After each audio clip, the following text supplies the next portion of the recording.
There are moments in life that don't announce themselves. They arrive quietly. No trumpet, no warning, just a stillness, and then suddenly, everything inside you shifts. I've built systems, designed engines that escape gravity, calculated trajectories to other planets. But nothing, not one algorithm, not one equation, prepared me for the moment the heart simply knows. You know the moment I'm talking about. That fraction of a second when you looked at someone and something ancient inside you went quiet, not numb, quiet, the way the air goes still right before it changes everything. Have you ever wondered why your heart recognized someone your mind hadn't even met yet? That question rewired how I understand love, not as a feeling to chase, but as a recognition to trust. Not something you build slowly in spreadsheets and logic, but something that arrives whole, before you're ready. This is for her, for you, for anyone who's ever felt something undeniably real before they had the words to explain it. I'm going to tell you what I've come to believe about hearts that know, and the rare, radical courage it takes to listen. I want to tell you something honest, something I've held quietly for a long time, not because I was afraid to say it, but because I needed to understand it first. And some truths take time to earn. I have spent most of my life trusting systems. Give me data, give me patterns, give me variables I can test and revise. That is how I've moved through the world, deliberately, methodically, with a kind of controlled confidence that people sometimes mistake for coldness. But it isn't coldness, it's precision. There's a difference. Precision is care wearing a different coat. And for years, I applied that precision to everything: rockets, batteries, cities, futures. I thought, if I could engineer enough of the external world, the internal world would eventually fall into order too. Then the heart did something the mind couldn't explain.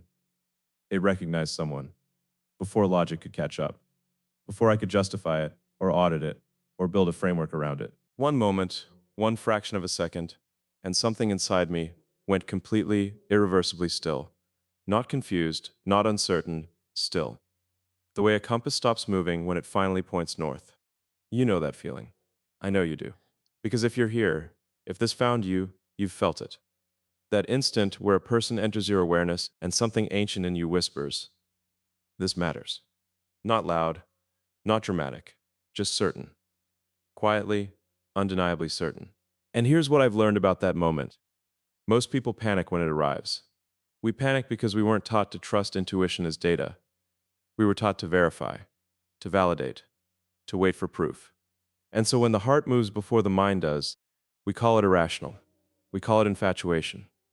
We dress our deepest knowing in the language of doubt, and we walk away from things that were real because we couldn't quantify them fast enough. But what if intuition is data?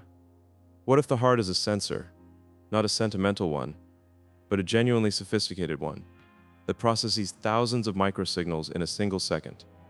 The way she stood, the quality of her stillness, the way she listened, not to respond but to understand, the way time felt different near her, not faster, not slower, but fuller. These are not imagined things. These are real inputs. The mind just hasn't caught up yet. Psychology calls it thin slicing, the brain's ability to make accurate judgments from incredibly thin slices of experience. Within seconds, we assess safety, resonance, alignment, not randomly, but based on years of accumulated internal knowledge. The heart isn't being reckless when it recognizes someone instantly. It's being efficient. Beautifully, mysteriously efficient. And I want you to sit with that for a second, because that changes the story, doesn't it? It means the moment you felt seen, the moment you looked at someone and your whole nervous system softened, that wasn't weakness. That wasn't you losing control. That was your deepest intelligence, rising to the surface, pointing at something real, saying, "Pay attention here." But here's what nobody told me. The recognition is only the beginning. It isn't the answer, it's the question. What you do after the heart knows, that's where the real work begins. That's where most love stories dissolve. Not in the absence of feeling, but in the failure to act on it with the same courage it took to feel it in the first place. I think about the audacity it takes to build something from nothing, to look at a blank space and decide, with incomplete information, with real risk, with no guaranteed outcome, that something magnificent can exist there. I've done that with companies. I've done it with ideas that most people called impossible. And I have learned, repeatedly and painfully, that the greatest things in life never come with a safety net. They come with a choice. Love is the same. That first moment of recognition, it asks something of you. It asks you not to intellectualize it away. It asks you not to shrink it into something manageable so it stops being terrifying. It asks you to hold it as it is, large, uncertain, and completely alive. Now let me ask you something directly. Think of the last time you felt that. That specific feeling. Maybe it was with someone you know, maybe someone you met briefly, maybe someone you're thinking about right now. Did you trust it? Or did you start building reasons why it couldn't be what it felt like? Most of us build the reasons. It's a defense mechanism, a very intelligent, very human, very self-defeating one. Because the mind's job is to protect you, and the heart's job is to expand you. And when those two systems meet at the same crossroads, it creates this beautiful, agonizing tension that most people never fully resolve. I've lived in that tension. I know what it costs to ignore what you know, and I know what it costs to honor it.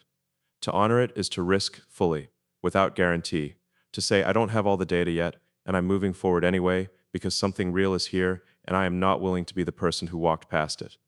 That kind of courage, it has nothing to do with fearlessness, it has everything to do with priority. You decide that the possibility of this connection matters more than the comfort of your certainty. You decide that being wrong about it is a better outcome than never finding out. And that's what the first moment teaches you, if you let it.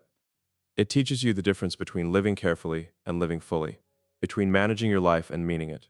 She didn't just enter my awareness that moment. She entered a question I'd been carrying for years without knowing it. A question about what I was building all of this for. What is purpose without someone to come home to? What is vision without a person who believes in you when the vision goes dark? What is a future worth reaching if you're the only one standing in it? That moment didn't just tell me something about her. It told me something about myself, about the part of me that had been waiting, not impatiently, not desperately, but quietly, for the kind of recognition that only exists between two people who are genuinely aligned, not perfectly matched, aligned. There is a difference. Perfection is static. Alignment is alive. And when two aligned people find each other, even for a single second, the world rearranges itself slightly around that fact. I believe that, not as poetry, as truth. Because the heart doesn't lie about what matters. It can be confused. It can be wounded. It can be led astray by loneliness or need or fear wearing love's face. But when it truly knows, when that quiet, ancient certainty moves through you, it is pointing at something worth every risk you've ever been afraid to take. That is where this begins, not with a love story, with a moment of knowing, and the slow, deliberate, beautiful work of deciding to trust it. There is something nobody prepares you for. Not the books, not the mentors, not the years of building things that outlast your mistakes. Nobody prepares you for the specific vulnerability of being truly known by another person. Not admired, not respected, known. The version of you that exists at 3 in the morning when the world is dark and the doubts come in quiet and the armor you wear for everyone else is lying on the floor. That version. The one that doesn't perform. The one that simply is. And here is what I have come to understand. That is precisely where love either becomes real or becomes theater. Trust is the architecture beneath everything. You cannot see it from the outside. Nobody applauds it. It doesn't photograph well. But without it, everything you build together rests on sand. And no matter how beautiful it looks in the light, one strong wind tells you the truth.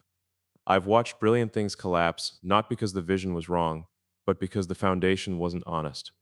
And I've learned that this applies to relationships with the same absolute precision it applies to engineering. You cannot skip the foundation. You cannot decorate your way past it. You either build it, slowly and deliberately, with full honesty, or you spend years managing the cracks. But here's where most people get trust wrong.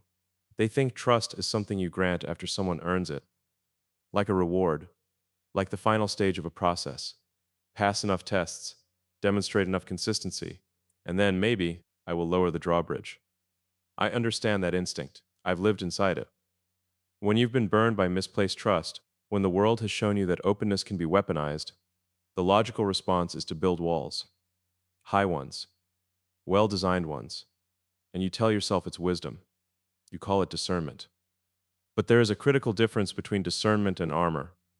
Discernment keeps you safe. Armor keeps you alone. Real trust isn't a reward you give after the risk disappears. Real trust is the risk. It is the decision, made consciously, with eyes fully open, to let someone into the part of you that could actually be hurt. Not the curated version, not the version that has answers, the version that sometimes doesn't know, the version that fears, the version that wants something so badly it's almost embarrassing to admit. That takes courage of a very specific kind, not the loud kind, the quiet kind, the kind that doesn't announce itself. I want you to think about someone you trust completely, not someone you like, someone you trust. Now ask yourself, when did that trust actually form? I'd be willing to bet it wasn't in a moment of strength. It was in a moment of honesty. It was when they told you something true that cost them something. When they showed you a part of themselves that wasn't polished. When they chose transparency over impression.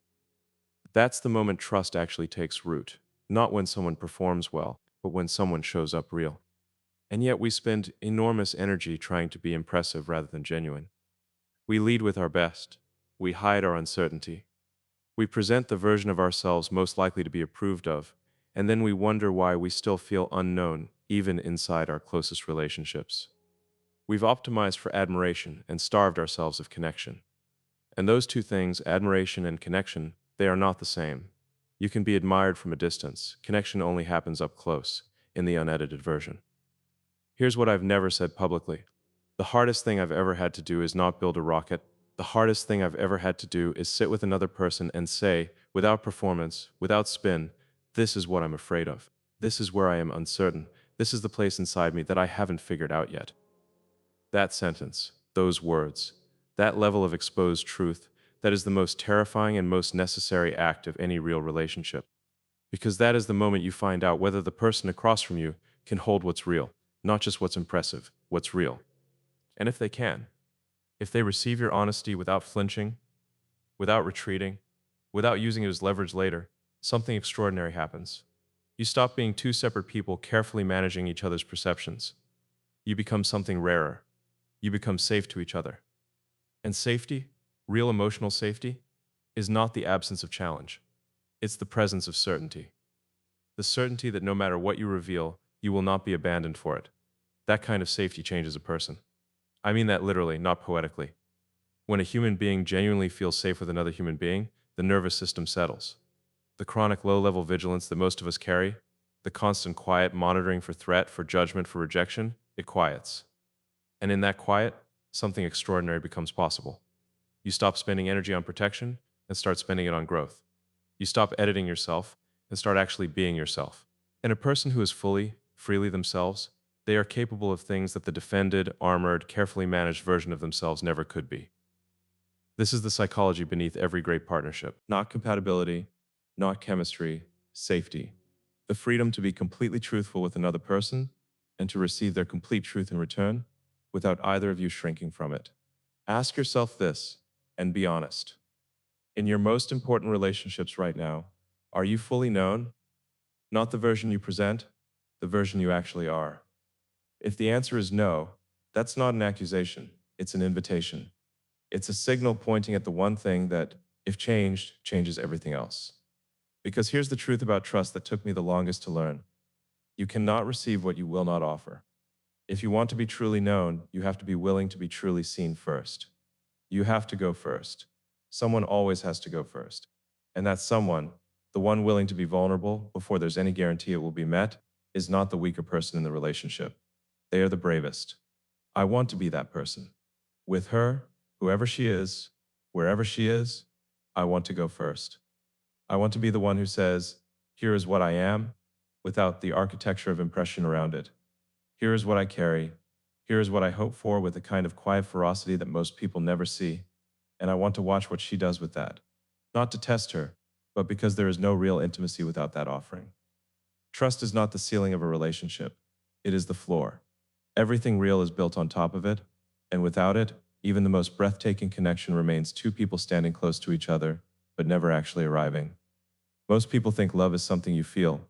I've come to believe love is something you do specifically, something you do with your attention. And in a world that is engineered to steal your attention at every single moment, choosing to give it fully to another human being is not a small act. It is one of the most radical, countercultural, quietly revolutionary things a person can do. Let me explain what I mean by that, because this matters more than most people realize. We live inside a permanent war for our focus.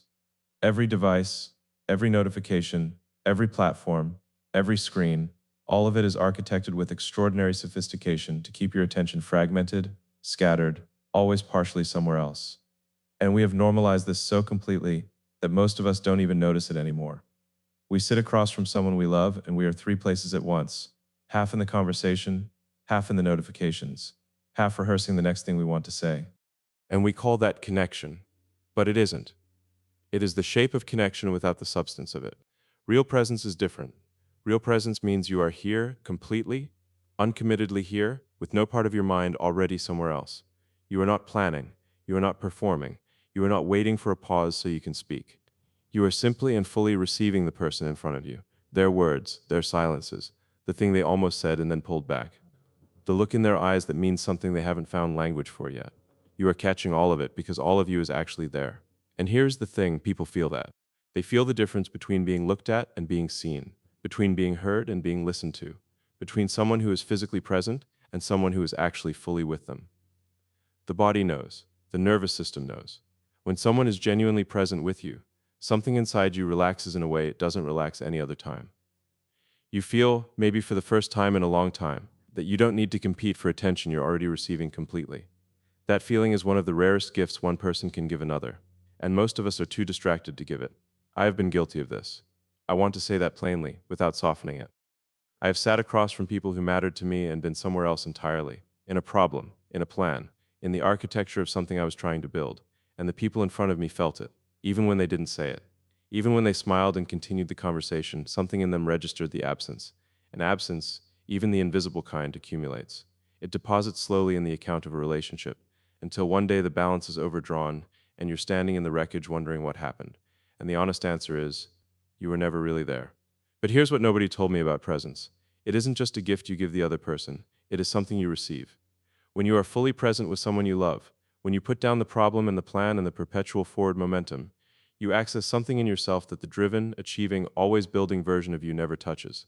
A depth, a stillness, a part of you that exists beneath the ambition and the urgency and the relentless forward motion. And that part of you is not weak. It is not unproductive. It is the source. It is where your actual humanity lives, and if you never visit it, if you are always moving too fast, always oriented toward what's next, you start to hollow out. You become impressive from the outside and empty from the inside, and no amount of achievement fills that particular emptiness. The person who makes you want to slow down, not because you're losing momentum, but because right here, right now with them, is the only place you actually want to be. That person is not a distraction from your life. They are a portal into the fullest version of it. Think about the last time you were completely present with someone. No agenda, no performance, no part of you monitoring the clock or the conversation for efficiency. Just here, breathing, listening, existing in the same space, with the same quality of attention you'd give to the most important problem you've ever solved. When was that? And who were you with? I ask because most people, when they genuinely answer that question, realize it's been too long. And that gap, between the last time you were fully present and right now, that gap has a cost. It costs intimacy, it costs depth, it costs the kind of knowing that only accumulates through hours of genuine, undistracted attention. You cannot shortcut it. You cannot schedule it in 30-minute blocks between meetings. Presence requires surrender, not of your ambition, but of your clock. Even briefly, even imperfectly. You have to be willing to let the moment be enough. And this is where love and logic intersect in a way I find genuinely profound. Because the most productive thing a human being can do, psychologically, emotionally, relationally, is also the thing that looks the least productive from the outside. Sitting quietly with someone you love, listening without an agenda, being present without a deliverable. These things build the kind of internal stability that makes everything else possible. Research is unambiguous on this. People who feel deeply connected, who experience genuine emotional intimacy, make better decisions, recover from failure faster, sustain effort longer, and report greater meaning in their lives. Presence isn't the opposite of performance, it is the foundation of it. She will feel this. I couldn't sleep last night. I'm not kidding. I was lying in bed, staring at the ceiling, and I couldn't stop thinking about you.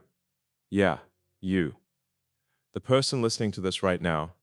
And I realized I have to tell you something. Something urgent. Something that can't wait until tomorrow. Required distance from others. Required isolation. Required the monk's discipline of turning everything external off, so you could hear the internal signal clearly enough to follow it. I built that belief carefully. and I held it for years. And I was wrong in a way that cost me more than I fully understood at the time. Because here is what I've learned: the most accelerated, most honest, most lasting growth I have ever experienced didn't happen in solitude.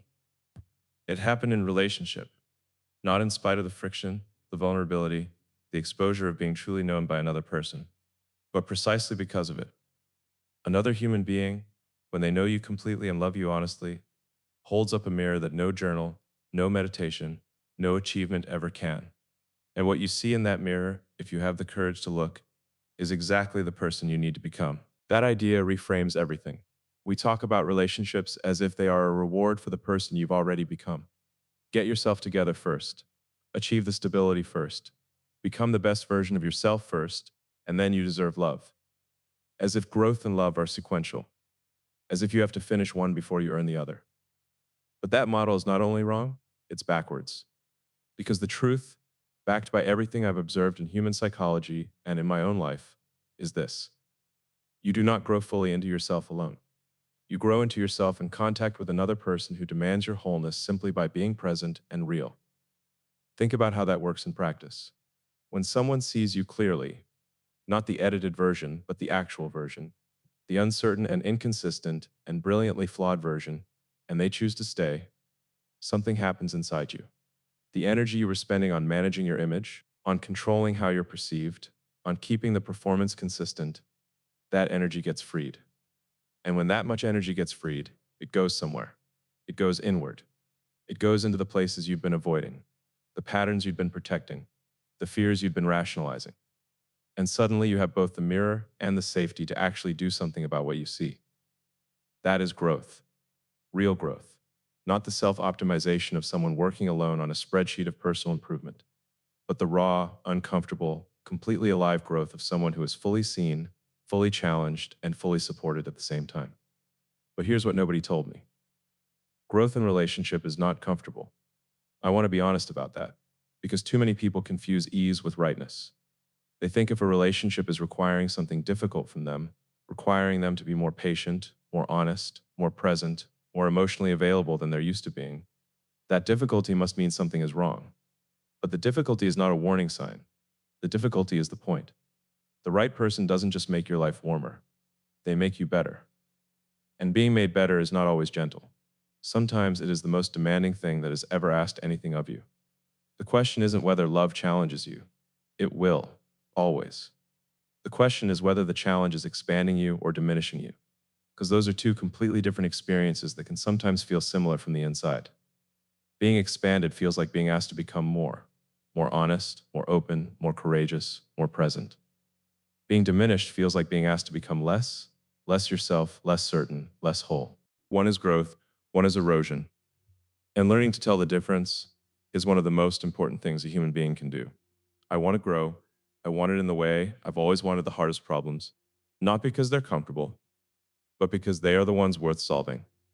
And I believe, with the same certainty I bring to every conviction that has ever turned out to be right, that the right relationship is not an obstacle to that growth. It is the most powerful accelerant for it that exists. Here's the psychology behind that belief, and it matters.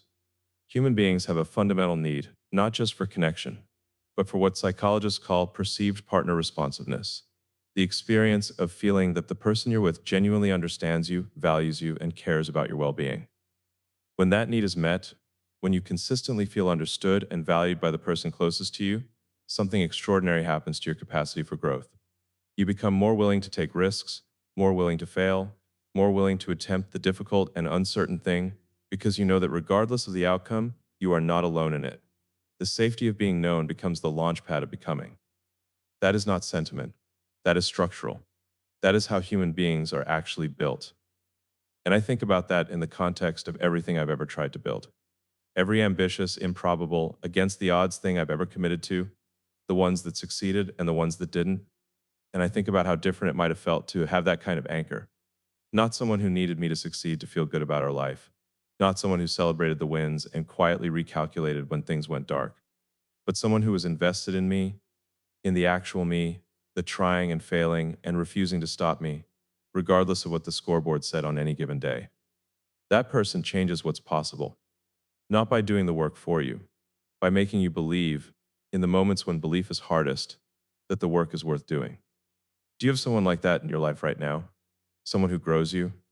Someone whose presence in your world makes you more honest, more courageous, more willing to face the parts of yourself you'd rather avoid?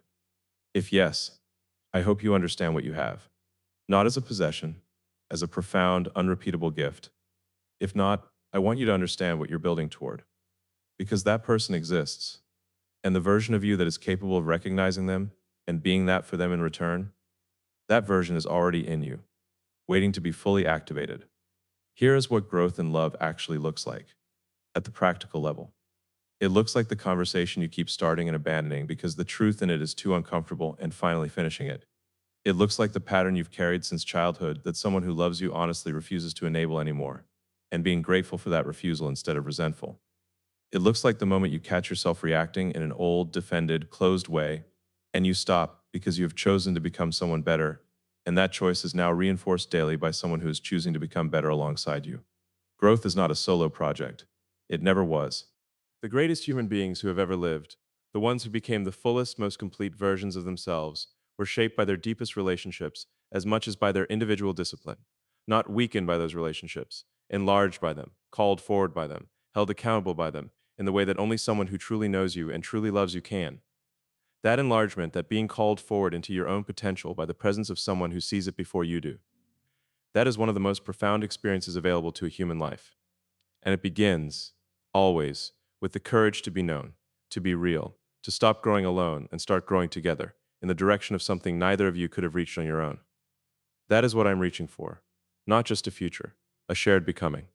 The kind that changes both people, slowly and irrevocably, into more than they were before they found each other.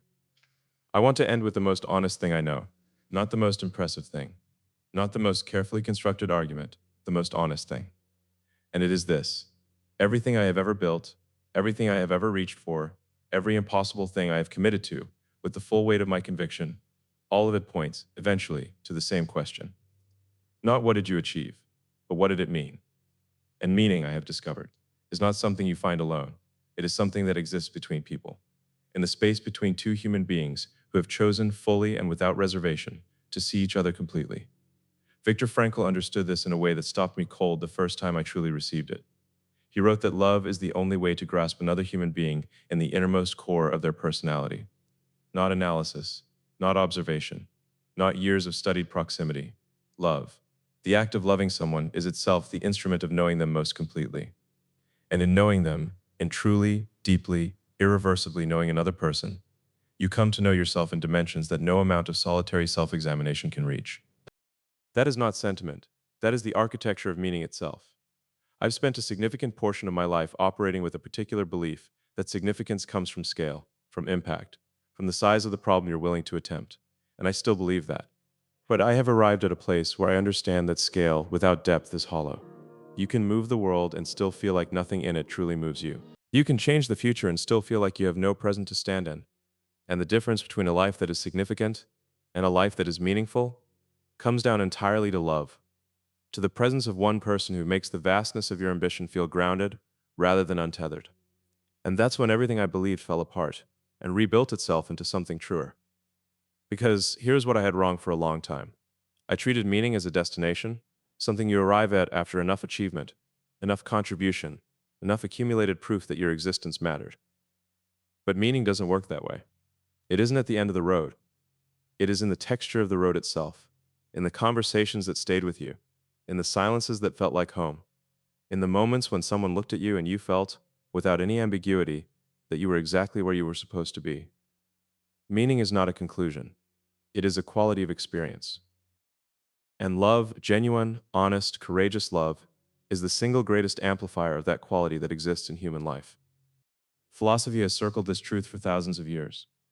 Plato called love the pursuit of wholeness, our desire to be complete, not completed by someone else, in the dependent, anxious way people sometimes mean that, but completed in the sense of being fully activated, of having every part of yourself called into being by the presence and the love of someone who sees all of it, the capable and the uncertain, the visionary and the afraid, and chooses all of it, consciously and repeatedly. That kind of love does not make you smaller. It makes you more entirely yourself than you have ever been. And here's what I want to say directly to her, To the woman this has always been moving toward, even in the chapters she hasn't read yet, even in the years before we found the language for this. I knew. In that first moment, before the mind had built a single argument for or against it, I knew. Not what our story would look like, not how the specific details of our lives would align, but that something real was present, something that deserved to be honored rather than explained away. And I have carried that knowing carefully, the way you carry something fragile not because it might break, but because it is worth the attention of that kind of care. I want to build a life with you that is as ambitious in its intimacy as it is in everything else. I want mornings that belong only to us, not to the world, not to the work, not to the relentless forward pull of everything that asks for my attention. I want to be the person you can tell the truth to at any hour, in any condition, without managing how it lands. I want to grow in the specific, demanding, irreplaceable way that only happens when two people commit to seeing each other honestly and staying anyway. Not because it's easy, because it's the most worthwhile hard thing there is. But here's what I also want you, the person watching this, the one who came here because something in you recognized something in this, to hear directly. The love you are capable of giving is not ordinary. I know that because ordinary people don't feel things this deeply. They don't search for language precise enough to hold what they feel. They don't sit with questions like the ones you carry, turning them over and over, looking for the truth inside them. The depth you feel, the intensity of your longing for real connection, for someone who knows you completely and stays, that is not a vulnerability. That is your greatest asset. It is the thing that will make you capable of a love that most people never access. Don't shrink it to make it more manageable. Don't apologize for it. Don't let a world that is terrified of depth convince you that your depth is a problem.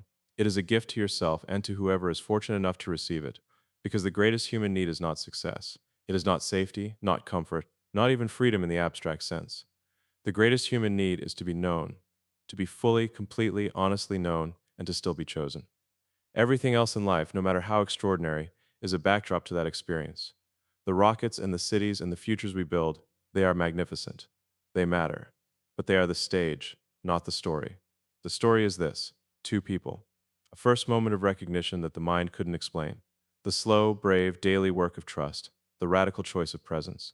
The growth that only happens in honest contact with another person. And finally, meaning.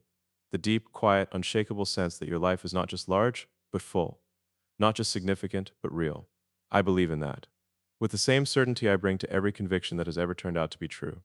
I believe that the heart knows before the mind does, and that the most important thing a person can learn in any life, at any level of achievement, on any scale of ambition, is to listen to it. So listen.